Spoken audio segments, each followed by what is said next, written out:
Hello everyone. तो कैसे हैं आप सभी लोग। आई होप आप सभी लोग अच्छे होंगे और अपनी प्रिपरेशन को बहुत ही खुशी खुशी अच्छे से कर रहे होंगे। और जैसा कि हमारे पास समय है अब कम, तो हमें मेहनत करनी पड़ेगी ज़्यादा। और मेहनत ज़्यादा करने के साथ साथ हमें टाइम भी ज़्यादा स्पेंड करना पड़ेगा। अपनी सिटिंग स्लॉट्स को इंक्रीज़ करना होगा, तभी जाके हमारा सिलेबस कंप्लीट हो पाएगा। और मैंने लिया है चैलेंज कि फरवरी मंथ में ही मैं अपना सिलेबस फिनिश कर डालूँगी। और आज है मेरा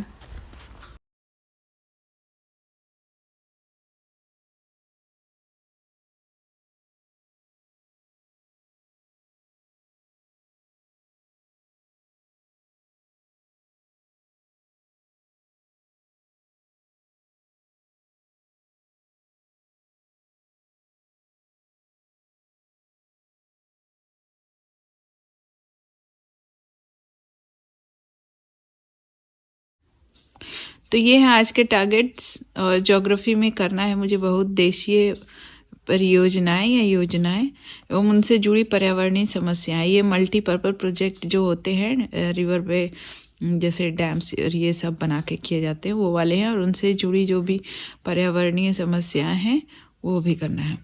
फिर उसके बाद वस्तु निर्माण उद्योग है। इसमें बहुत सारे हैं, जैसे कि कहाँ है सिलेबस में दिया था, वस्तु निर्माण उद्योग में कई सारे हैं। जैसे इसमें दिया हुआ है लौह इस्पात वस्त्र चीनी कागज़ ये सब। तो पहले वस्तु निर्माण उद्योग में आज पढ़ना है लौह। और पॉलिटिकल साइंस में है राज्य सरकार और राज्यपाल। तो इन इतने को पढ़ना है और आज ये सारी चीज़ें फिनिश करनी है। जैसा कि आप मेरी आवाज़ से भी रिकॉग्नाइज़ कर पा रहे होंगे, मुझे हो चुका है ज़ुकाम। और ये वेदर चेंज हो रहा है, इसकी वजह से मुझे हुआ है। मैंने आप सभी लोगों को अलर्ट भी किया था कि अपने स्वास्थ्य का इस टाइम में ज़्यादा ख्याल रखें, अदरवाइज़ पढ़ाई हैम्पर कर जाएगी। तो मुझे भी हो गया है वायरल, मेरे घर में सबको हुआ है, तो उससे मैं भी अफेक्टेड हो गई हूँ। और मुझे भी मीन्स मेरी भी हेल्थ सही नहीं है, बट हमें अपनी पढ़ाई तो करनी ही है। हेल्थ सही हो या ना हो, जब बहुत ही ज़्यादा ख़राब होगी तो मेडिसिन लेके पढ़ाई करूँगी, बट पढ़ाई तो कंटिन्यू करनी ही है। तो अपने टारगेट डिसाइड करने के बाद मैं बैठ गई थी अपनी फर्स्ट स्लॉट में स्टडी के। और इसमें मैंने सबसे पहले कंप्लीट करा था आज पॉलिटिकल साइंस के दोनों टॉपिक्स। जैसे कि मेरा आज का टॉपिक है राज्य सरकार और राज्यपाल। तो ये आते हैं पार्ट 6 में। और इनसे रिलेटेड मीन्स कई सारे आर्टिकल्स हैं और सब कुछ। पहले तो राज्य सरकार को ही 5 मतलब उसके वो हैं चैप्टर से। तो उसमें फिर अलग अलग, जैसे पहले में सामान्य परिभाषा दी हुई है। फिर उसके बाद सेकंड वाले में दिया हुआ है राज्यपाल। पहले वाले में दिया हुआ है साधारण बातें उसके बारे में। और सेकंड में है राज्य की कार्यपालिका, जो कि राज्यपाल के बारे में दिया हुआ है। थर्ड ले ले अगर हम तो राज्य का विधानमंडल। फिर इसी तरह फोर्थ अध्याय, फिर फिफ्थ में राज्य का हाई कोर्ट है। और फिर उसके बाद अध्याय 6 में है राज्य आधारित न्यायपालिका। तो इस तरह से ये मुझे अभी कंप्लीट करूँगी मैं। और फिर उसके बाद फिर स्विच करूँगी उस पर ज्योग्राफी पे। ये भी लेंदी टॉपिक है। और एक बार में पहले तो आप ये मान लीजिए कोई भी आर्टिकल एक बार में आपको याद नहीं होंगे, आपको उसका रिवीजन कई बार करना पड़ेगा।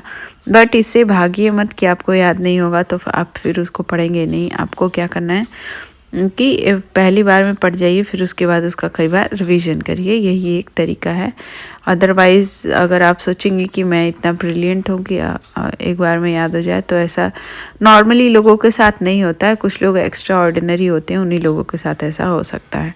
मेरे साथ तो ऐसा बिल्कुल भी नहीं है। मुझे कई बार की रिवीजन लगती है, तब जाके मुझे चीज़ें याद होती हैं। मेनली जो भी फैक्ट होता है उन सब पे मुझे बहुत मेहनत करनी होती है, तब जाके याद होता है। तो कई सारे लोगों के कमेंट आए थे कि आपके बुक बता दीजिए, कौन से बुक से पॉलिटिकल साइंस कर रही हैं, ज्योग्राफी कर रही हैं। तो देखिए, आपको मैंने कई बार बता रखा है कि आपके पास जो भी बुक है बैचलर्स और मास्टर्स की, आप उनसे भी कर सकते हैं। बट मेरा मास्टर्स मतलब बैचलर्स और मास्टर्स में पॉलिटिकल साइंस नहीं रहा है, तो इसलिए मैंने दृष्टि की बुक ली है, मैं उससे करती हूँ। बट प्योरली बुक से ही नहीं करती हूँ, मैं उन सारे टॉपिक्स को, सिलेबस में जो भी टॉपिक्स दिए हैं उनको यूट्यूब से सर्च करके और फिर उस टॉपिक को, मतलब मेरे पास एक रिटन मटेरियल के लिए मैंने बस दृष्टि का रखा हुआ है क्विक बुक। बट मैं करती हूँ उसको मतलब वास्ट तरीके से, उससे यूट्यूब में वो टॉपिक सर्च करके और फिर जिस भी ट्यूटर का अच्छा लगता है उसका फिर मैं वो टॉपिक पढ़ लेती हूँ।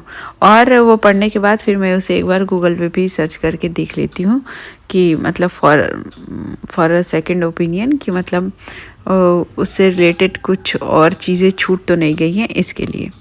और वो मेरे पास एक जगह पे सारे रिकॉर्ड हो, इसके लिए मैंने रख रखा है दृष्टि वाला। और मैं उसको कॉपी में भी, जो चीज़ मुझे ज़्यादा इलेबोरेटेड तरीके से लिखनी होती है तो उसको कॉपी में भी लिखती हूँ। देखिए, नोट करने को तो सारा कुछ ही मीन्स क्लास लेके ऐसे सारा कुछ ही नोट करके हैंड रिटन नोट्स बनाना इज़ मतलब वेरी गुड। बट मेरे पास उतना टाइम नहीं है अभी, जैसा मैंने टारगेट सेट किया है उसके हिसाब से मेरे पास टाइम नहीं है कि मैं पूरा लिखूं। और फिर उसके बाद अगर पूरा लिखने बैठ जाऊंगी तो आगे की चीज़ें मेरी और डिले हो जाएंगी, लेट हो जाएंगी। तो इसलिए मैंने मतलब करना मुझे सब कुछ है, मुझे ज़्यादा फोकस रिवीजन पे देना है क्लास पढ़ने के बाद। तो इसलिए मैंने सोर्स अपना डिसाइड कर लिया और उसी से करती हूँ। और आप सभी लोग की प्रिपरेशन कहाँ तक पहुँची है और आप लोग रिवीजन किस तरह से कर रहे हैं, वो मुझे कमेंट बॉक्स में ज़रूर शेयर करिएगा। तो चलिए, आज के लिए इतना ही, फिर सभी लोगों से मिलते हैं कल। तब तक के लिए बाय बाय, टेक केयर और अपनी स्टडीज़ पे ध्यान दीजिए और साथ साथ अपने हेल्थ का भी ध्यान रखिए।